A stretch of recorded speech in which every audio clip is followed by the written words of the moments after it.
Welcome back to my channel Suni's kitchen.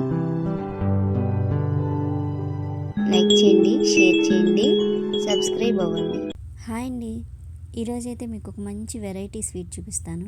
చాలా టేస్టీగా సింపుల్గా చేసుకోవచ్చు. పిల్లలకు భలే ఇష్టంగా తింటారు. మనకు ఒక 2-3 రోజులు నిల్వ కూడా ఉంటాయి. మనకు స్వీట్ తినాలనిపించినప్పుడు చక్కగా ఇలా చేసి పెట్టచ్చండి. కొబ్బరితో పూర్ణం చేసి చూపిస్తానండి. చాలా సింపుల్గా కూడా ఉంటుంది.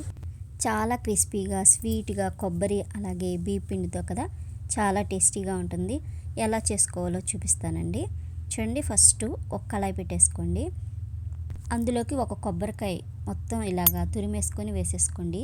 దీనికి సరిపడా ఒక గ్లాసున్నర పంచదార వేయండి. 2 ఇలాచీ వేసి ఇలా కొబ్బరి గ్లౌజ్కి మనం కొబ్బరి ఉండకి చేసేలా చేసి రెడీగా పెట్టుకోండి. అది తీసేసి ఒక గిన్నెలో పెట్టేసానండి, చల్లగా అయిపోతుంది. ఇదైతే దోశపిండి బ్యాటర్ ఉంటుంది కదండి, ఇది నేను ఎలా చేశాను అంటే 1కి 2 బియ్యం వేస్తాం కదా, నేను 1కి 1.5 బియ్యమే వేశానండి. మినపప్పు, పొట్టు మినపప్పుతో చేశాను ఇలా పఫీగా రావడం కోసం. చూడండి, ఇది కూడా రెడీ అయిపోయింది. మనకి కొబ్బరి కూడా చక్కగా చల్లగా అయిపోయింది. ఇది ఒక బాక్స్లోకి తీసేసుకున్నాను. దీంతో మనకి ఉండలు అయిపోతాయి. చూడండి, ఈ విధంగా ఈజీగా ఉండలు చేసేసేయచ్చు. నాకైతే 8 ఉండల దాకా వచ్చినాయండి. ఇవి చిన్న సైజు అయితే 8 వచ్చినాయి. ఇంకా చిన్నవి అనుకోండి ఓ 10-12 వరకు వస్తాయి. ఆ మాదిరిగా నేను ఉండలు చేసేసి రెడీ పెట్టేసుకున్నాను. దీంట్లోకి సాల్ట్ వేసానండి. తినే సోడా అట్లాంటిది ఏమీ వేయలేదు. ఉత్తి బ్యాటరే, దోశ బ్యాటరే. దీంట్లో మళ్ళీ తినే సోడా వేస్తారు పొంగడానికి, నేను అదేమి వేయలేదు. క్రిస్పీగా పైనంతా క్రిస్పీగా రావడం కోసం ఇక నేను దీంట్లోకి ఏమీ వేయలేదు. సాల్ట్ ఒకటి వేసానండి. గ్రైండ్ చేసేస్తే ఇలా వస్తుంది. మనం మిక్సీలో వేసే కంట గ్రైండర్లో వేసుకుంటే బాగా పఫీగా వస్తుంది పిండి. టేస్టీగా పైన చక్కగా క్రిస్పీగా వస్తుంది. ఇక ఆయిల్ వేడెక్కిపోయిందండి. ఇక ఒక్కొక్కటిగా వేసేసుకున్నాను. చూడండి, ఈ విధంగా ఇలా అన్నీ వేసేసుకున్నానండి.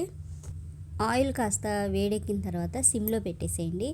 ఇది ఎందుకంటే కొబ్బరిది కదండి, త్వరగా అడుగున అంటుకుపోయి మనకి రాదు. ఇలా వేసేసుకొని లో ఫ్లేమ్లో పెట్టేశానండి. ఆయిల్ బాగా వేడిగా ఉంది కదా, లో ఫ్లేమ్లో పెట్టేసి నిదానంగా కదపాలి.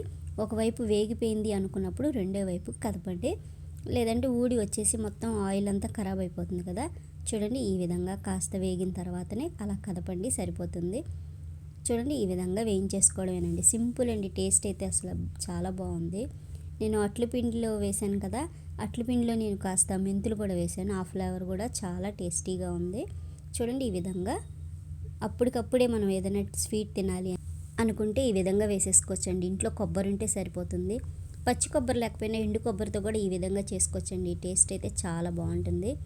ఈ సాయంత్రం పూట పిల్లలకి స్నాక్స్లో ఇలా ఇచ్చిన పిల్లలకి కొబ్బరి అలాగే బియ్యం పిండి, మినప్పిండి కాబట్టి చాలా హెల్దీ కూడా, టేస్ట్ కూడా చాలా బాగుంటాయి.